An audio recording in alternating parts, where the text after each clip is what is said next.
Let's get into blood glucose balance today. So, welcome to the digestive system. Our major players in this story include the liver and the pancreas. The pancreas is both an exocrine and an endocrine organ. We're going to be talking about the endocrine secretions today and those alpha and beta cells which control levels of blood glucose. Shown here, this is the major source of energy for our cells.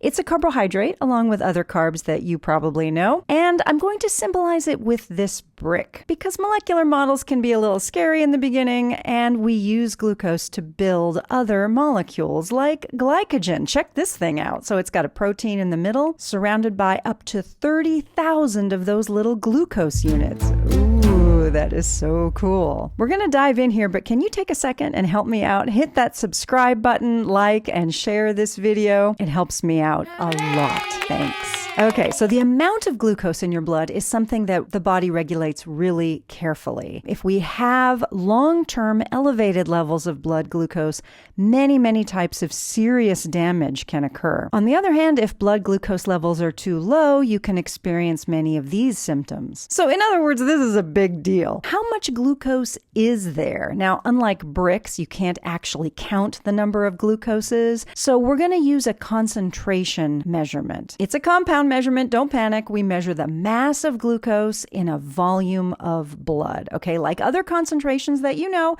if you were to put 50 grams of salt in 5 liters of water, you would get the concentration 10 grams per liter.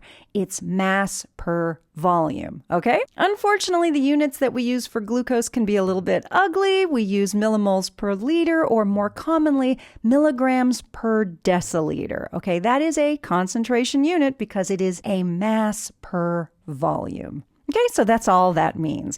When you look up these values and you look at a normal individual fasting versus after a meal versus 2 to 3 hours after a meal, you'll see those units of milligrams per deciliter. In an untreated diabetic, check out how much higher those values are. And as we saw a couple slides ago, that chronic hyperglycemia, right, untreated diabetic, that's a dangerous situation. So let's see how glucose balance is actually controlled. So we're going to be talking about homeostasis here between the pancreas and the liver. If homeostasis as a concept is unfamiliar to you, I'm going to recommend this video first, and then come on back here and we'll talk about glucose. If you eat, let's say, a banana, the pancreas is able to detect that increased amount of glucose that goes into the blood. The concentration of those bricks or those glucoses increases, and that's detected by the pancreas. The pancreas secretes a hormone called insulin, and insulin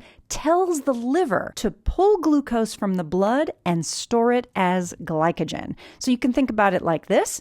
When you have lots and lots of blood glucose, insulin tells the liver, store it, pull it out of the blood, and build a wall. Okay, it's actually that glycogen. Remember glycogen? That's what the liver is actually building. If you're wondering how we go from individual glucose units to a wall like glycogen, you can check out my video on monomers and polymers. As glucose is stored by the liver in glycogen, levels of glucose will fall, and that switches off the secretion of insulin by the pancreas. That's a classic negative feedback loop. So let's look at this in terms of blood glucose concentration changes. So let's say you wake up in the morning and your blood glucose is 90 milligrams per deciliter, and then you eat a banana. The sugars in that banana will cause the blood levels of glucose to increase.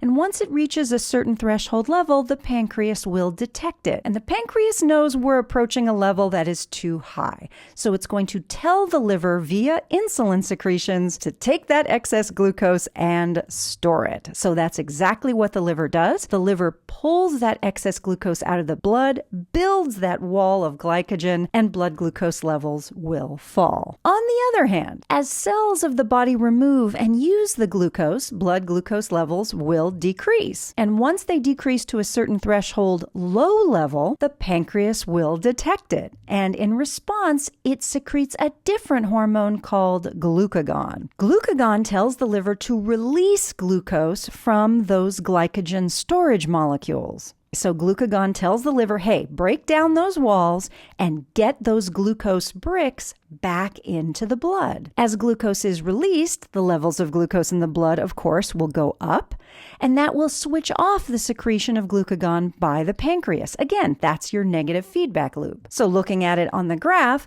the secretion of glucagon causes the levels of glucose in the blood to go up. So that's it. So the summary is the secretion of insulin by the pancreas will decrease blood glucose concentration, and the secretion of glucagon increases blood glucose concentration. And that's it. Just remember, glucagon is released when glucose is gone. That's a helpful mnemonic there. As always, I hope that was helpful. Thank you so much for visiting the Penguin Prof channel. Please show me some love, slam those buttons below, and I'll see you in the next one. Good luck.